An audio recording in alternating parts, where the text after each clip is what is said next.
Bueno, y precisamente para abordar este tema y ampliar la conversación sobre este asunto del Papa Francisco, nos acompaña en la mañana de hoy el padre Orlando Lugo, a quien le damos la bienvenida a Conexión 1460. Padre, bienvenido, buen día.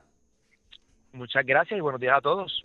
Bueno, vamos a hablar sobre lo que está ocurriendo con el Papa Francisco. Sabemos su condición actual, ha estado o está bastante delicado de salud, pero me gustaría que enfocáramos la conversación en qué podemos aprender o cuál es el legado que hasta el día de hoy el Papa Francisco le ha dejado a la iglesia y al mundo desde tu parecer como sacerdote. ¿Qué me puedes comentar sobre eso? Wow, pues eso es una tremenda pregunta.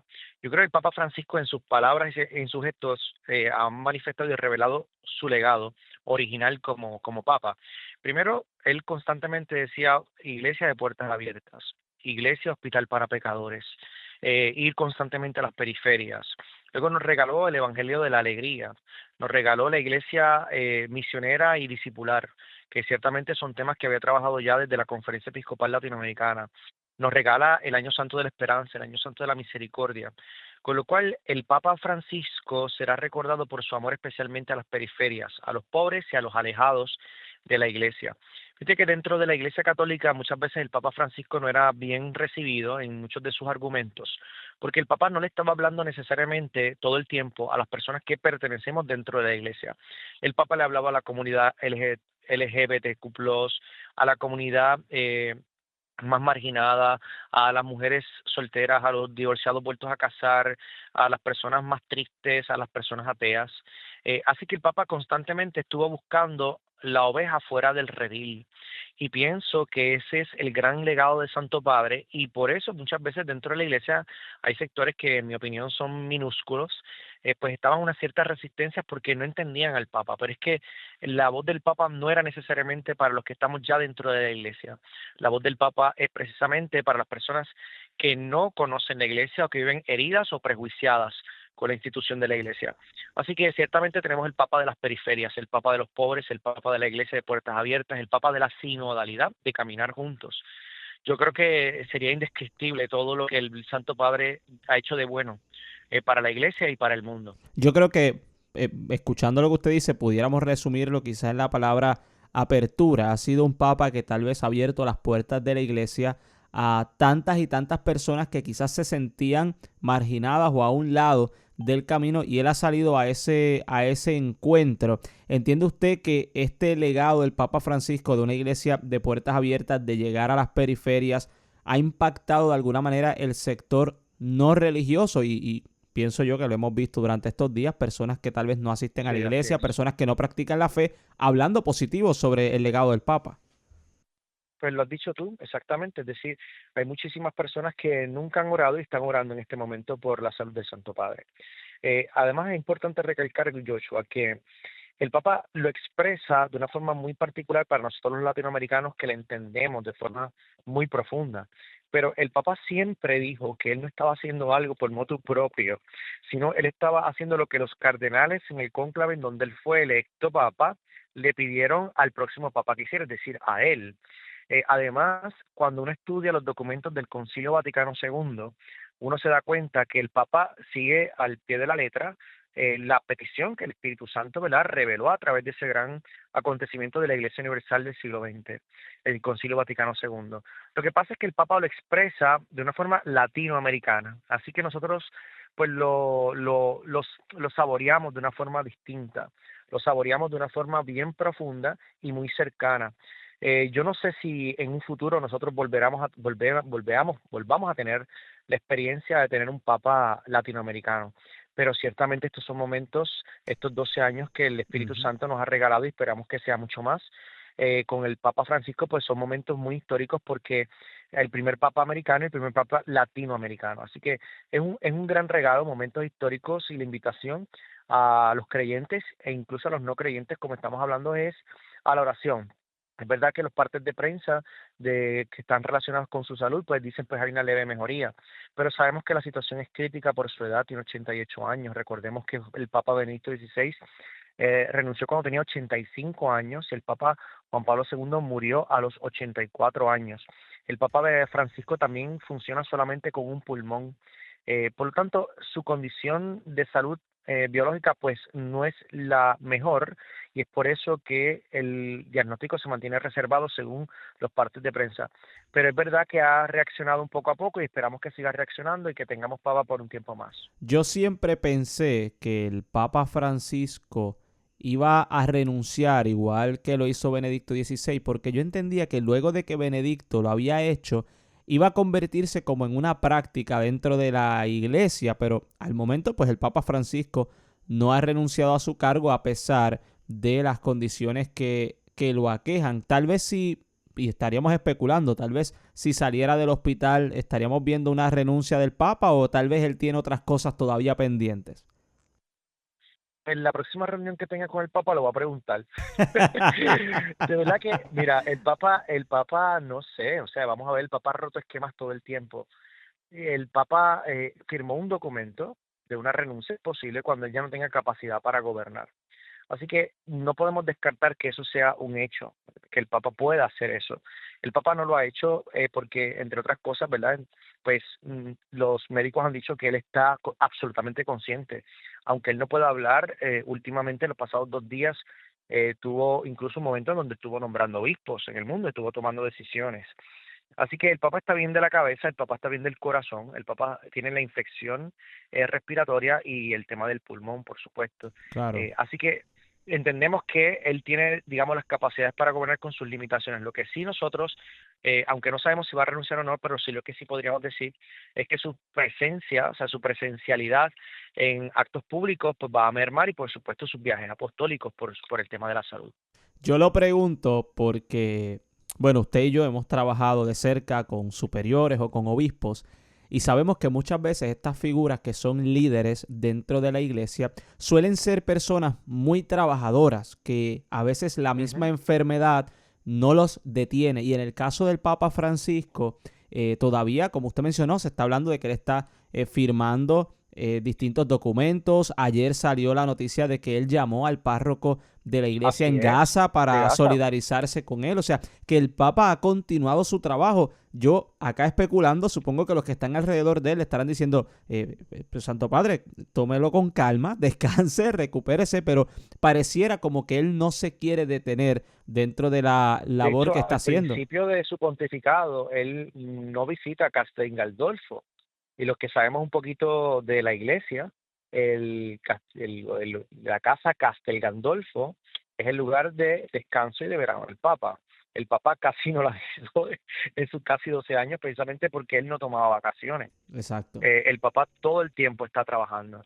Él lo ha dicho muchas veces que incluso podría ser su talón de Aquiles, el que no sabe separar un tiempo de descanso.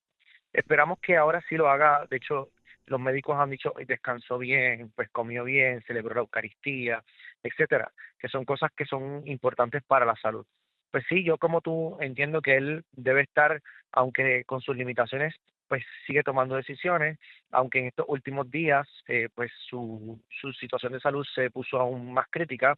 En las pasadas 24, 48 horas, pues al parecer ha tenido un buen repunte. No obstante, los médicos siempre han dicho que sigue en estado crítico, que su diagnóstico es reservado y que continúa, por supuesto, con la observación de cerca, porque pues no ha salido de peligro, y esas son las palabras expresas, ¿no? Claro. Explícitas de los médicos. Hay una pregunta que a la gente le intriga mucho cuando vienen este tipo de sucesos, un papa que se enferma, una renuncia, y es qué va a pasar en caso de que el papa muera, fallezca. Y yo quiero traer el tema no porque quiera sonar pesimista, sino porque es una pregunta que todo el mundo tiene durante estos días. Ya hace muchos años que la iglesia no experimenta un cónclave, desde que Benedicto XVI renunció. Hay mucha gente que dice, bueno, ¿y si el Papa fallece, qué va a pasar? Padre Orlando, explícanos por favor cuál es el orden, cuál es el protocolo, qué se supone que Sí. suceda en caso de dos cosas, o que el Papa renuncie o que fallezca. Pues mira, una vez el Papa renuncia o el Papa fallece, el cargo inmediato lo toma el decano del Colegio Cardenalicio. Si recordamos un poquito el momento en que falleció Juan Pablo II, el decano en ese entonces era Joseph Ratzinger. y eventualmente salió electo Papa Benedicto XVI porque se perfilaba claramente como el gran líder de todos los cardenales. Así que el decano del Colegio Cardenalicio tomó un poco la batuta en la convocatoria de los demás cardenales. Si el Papa falleciera, pues es lo mismo que ha ocurrido anteriormente. Los actos fúnebres duran aproximadamente 9 días. En esos 9 días, pues por supuesto las Eucaristías, los peregrinos y las autoridades del mundo pasarían, si ellos lo deciden, pero es lo que normalmente ocurre, pasarían a presentar sus respetos, ¿no?, ante la figura del Papa. Una vez el Papa es enterrado, comienza entonces la convocatoria oficial del conclave. Conclave significa reunión, y ya entonces el decano del colegio cardenalicio, en este caso hay 139 cardenales electores y que tienen que son menores de 80 años, que entrarían a los muros vaticanos sin tecnología, sin celular, sin ayudantes, sin nada, y esencialmente se dedican a tres cosas: a orar, a debates, los debates sobre los diferentes asuntos importantes de la iglesia y el mundo actual, y normalmente hay dos selecciones diarias, una por la mañana y otra por la tarde, donde hay tres cuartas partes de los cardenales convocados. Entonces tendrían que ponerse de acuerdo para elegir al nuevo pontífice. Y se Cuando escoge tres entre cuartas ellos mismos. Son los cardenales, son en quienes son candidatos a ser papa. Sí, esa es muy buena pregunta. Bueno, en principio el derecho canónico dice que ellos pueden elegirse entre ellos pueden elegir a otro obispo no presente o a cualquier vir baptizado, es decir, hombre bautizado. No obstante, sabemos que en la práctica se crea, sobre todo, o se desarrolla más bien el concepto del cardenalato en el siglo XXI para ir preparando a los hombres bautizados y presbíteros, eventualmente obispos, para ejercer el cargo. Así que lo práctico, lo lógico es que se elija entre los mismos cardenales. Entonces, entre esos 139 cardenales electores que hasta este momento existen en el mundo. Así que una vez se ponen de acuerdo tres cuartas partes de los cardenales, entonces se le pregunta al elegido si quiere ser papa o no. Él dice que sí o que no, pero si dice que sí, entonces le hacen la otra pregunta: ¿con qué nombre quiere ser conocido de ahora en adelante? Y él elige su nombre, y luego entonces pues los demás cardenales presentan su obediencia y su respeto al recién electo papa, le cambian, digamos, sus ornamentos al típico ornamento blanco, y luego entonces pasan hacia la logia, que es lo que se llama el balcón de la logia, que es el balcón principal de lo que es el templo y la Basílica Vaticana, y se presenta el cardenal Camarlengo y el cardenal también decano, pues tiene la famosa frase de Habemus Papam. Entonces ahí lee el decreto donde dice el nombre de pila y luego entonces el nombre que él eligió como papa, y se presenta ante el mundo. Entonces es la primera vez que el mundo ve al papa y escucha al papa, porque entonces cuando el papa habla al mundo y da la bendición Ubi et Orbe, que es la bendición hacia todo el orbe cristiano. Creo que este saludo que hacen los papas no siempre se dio. Esto fue algo, y no sé si es cierto, lo vi en las películas, me puede corregir si no es real, pero creo que el primero que quiso poder hablar al público una vez fue elegido fue Juan Pablo I, pero aparentemente no se le permitió. Pero a partir de Juan Pablo I es que empiezan como a enmendar, llamarle de alguna manera, ese protocolo, y los papas entonces comienzan a dar un mensaje. ¿Esto es cierto? ¿Esto no era así? Sí, bueno, realmente el proceso del cónclave ha cambiado a lo largo de la historia, por supuesto, ¿no? Recordemos que el papado es una de las instituciones mucho más antiguas que las coronas, por ejemplo, de Inglaterra, que es muy antigua. Pues el papado es mucho más antiguo que la corona de Inglaterra, por poner un ejemplo. Así que es cierto lo que estás diciendo. En el camino se han transformado muchas cosas, pero al final, ya en el siglo XX, finales, el principio del siglo XXI, los papas pues ya se han atemperado a las realidades actuales, y por supuesto todo el mundo espera que el Papa hable, y ya es por eso que se ha aceptado. Recordemos que como eso puede cambiar, el Papa electo pues es el sumo pontífice, por lo tanto es el legislador de la Iglesia Universal, y puede cambiar las reglas una vez ya es Papa. Entonces pues, los últimos papas han cambiado la regla, y es por eso que en ese momento pues ante la tecnología, ante las cámaras de televisión, antes no existían las cámaras de televisión, Claro, exacto. es decir, hay generaciones de humanos, ¿verdad? Por eso puertorriqueños, de humanos que nunca se enteraron que existía un papa, o si se enteraron nunca vieron el rostro del papa. Entonces ahora sí lo podemos ver, y recordemos una cosa interesante: el Papa Francisco es el primer papa que desde el principio hasta este momento es el papa de las redes sociales. Las redes sociales comenzaron con Benedicto XVI. Juan Pablo II nunca estuvo expuesto a las redes sociales, sí a los medios de comunicación, pero no a las redes sociales porque no existían. Claro, de hecho, Entonces, pues el Papa Francisco es la figura que se expone constantemente a eso. quiero retomar el dato histórico que menciona de que hubo personas en algunas partes del mundo que quizás nunca se enteraron de quién era el Papa, un cambio de Papa. Miremos la historia misma de Puerto Rico. En Puerto Rico o el continente americano se descubre en el 1492 y ya existían 1400 años de historia de la iglesia.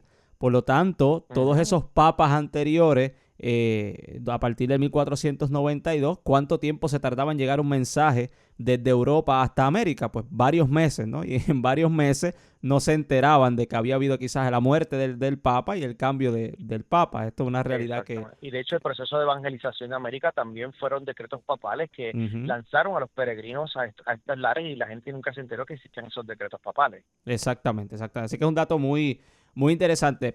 Padre Orlando, también se habla de una realidad que yo creo que involucra el aspecto político en la elección del Papa. Se ha tildado bastante al Papa Francisco de ser una persona mucho más liberal y que algunos pretenden o quieren que ahora venga un Papa que sea todo lo contrario y sea de un corte más conservador.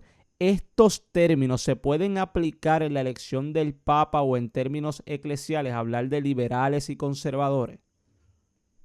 Mira, que si se pueden, pues la gente lo hace. Es decir, que de poder se puede, pero realmente no representan el espíritu profundo de lo que es la iglesia, ni su teología, ni su doctrina. Es decir, tú has sido parte de la iglesia y fuiste parte en algún momento también del clero de la iglesia, Claro. y tú sabes que aunque se utilizan esos términos, pues no son propios. Es decir, esos no son términos prácticamente políticos, sociales políticos, no son eclesiológicos. Lo que nosotros buscamos como teólogos, como miembros de la iglesia, no es necesariamente etiquetarlo como un papa liberal o un papa conservador. Lo que necesitamos es, y esto es un poco mi gusto, pero no solamente mi gusto, sino también lo que yo he estudiado como doctor en Derecho Canónico, buscamos un papa que sea fiel a la doctrina. Es decir, el Papa no tiene autoridad para cambiar doctrina como por ejemplo el matrimonio homosexual ahora en la Iglesia. Pues son debates que son absolutamente estériles porque en la Iglesia nunca va a ocurrir eso. Ah, mira, pero es que si no, nunca va a ocurrir eso porque no es parte de su doctrina. Y un Papa que lo haga no se le puede hacer caso. Es decir, hay un Papa que se atreva, ¿no?, a cambiar la doctrina. Hay ya un proceso canónico para incluso que el Colegio Cardenalicio pudiese destituir al Papa. Entonces, el Papa no está para cambiar la doctrina, pero lo que sí necesitamos es un Papa que sepa comunicar la belleza del Evangelio, que sea un gran comunicador, que sea una persona muy cercana, una persona carismática, que con palabras sencillas toque el corazón, que siga mostrando con gestos y palabras, como lo hizo Jesucristo, la belleza de Dios, que la gente pueda conocer que Dios no es un enemigo, que Dios es un amigo, que Dios camina con ellos, que Dios está vivo, que Dios puede hacer que tú resucites y llegues al cielo.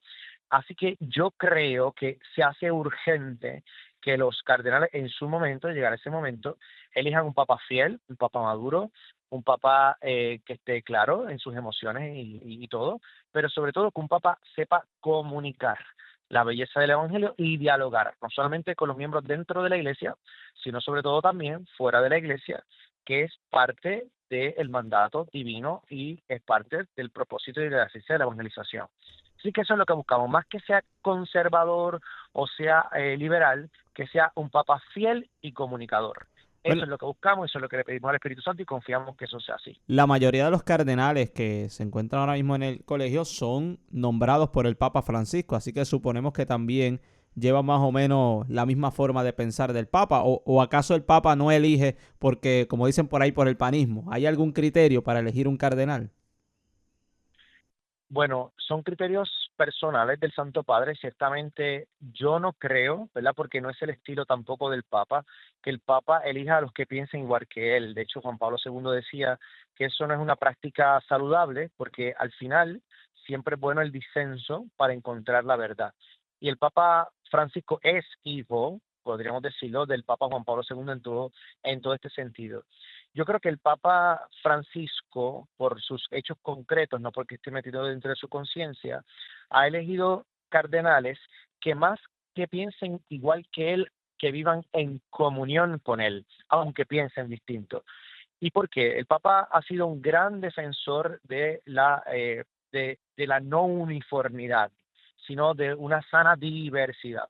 Y cuando hablamos de la diversidad, no diversidad como la conocemos dentro del contexto de la ideología de género, sino la diversidad de dones, la diversidad de carismas, que es precisamente lo que habla la palabra de Dios, la diversidad de personalidades, incluso de formas de pensar y de ver una realidad. De hecho, el último sínodo que el Papa promovió, que es el sínodo de la sinodalidad, precisamente utilizó esta metodología, la metodología de trabajo en equipo, trabajo con mujeres, trabajo con jóvenes, y las mujeres, los jóvenes y los viejos, nosotros no tenemos todos la misma forma de pensar, sino que todos aportamos una forma, de hecho, todo lo contrario, distinta para poder encontrar la verdad. Así que yo creo que el Papa siempre buscó diversidad de opiniones, pero lo que sí se fijó es en la comunión, ¿verdad? De hecho, ese fue el lema del sínodo de la sinodalidad, donde el tema de la comunión, la misión, pues fueron parte integral de lo que fue el discurso y de lo que fueron las horas de trabajo. Claro. Así que yo me iría más por esa línea, no porque esté dentro de la conciencia del Papa, sino porque yo analizo muy bien los hechos del Papa. Él siempre ha predicado y promovido una sana diversidad, y desde esa perspectiva yo entiendo que él eligió a los cardenales que, además de su diversidad de forma de pensar, pero siempre vivieron en comunión con él y con la Definitivo. iglesia. Padre Orlando, la conversación está muy interesante, pero se me acaba el tiempo.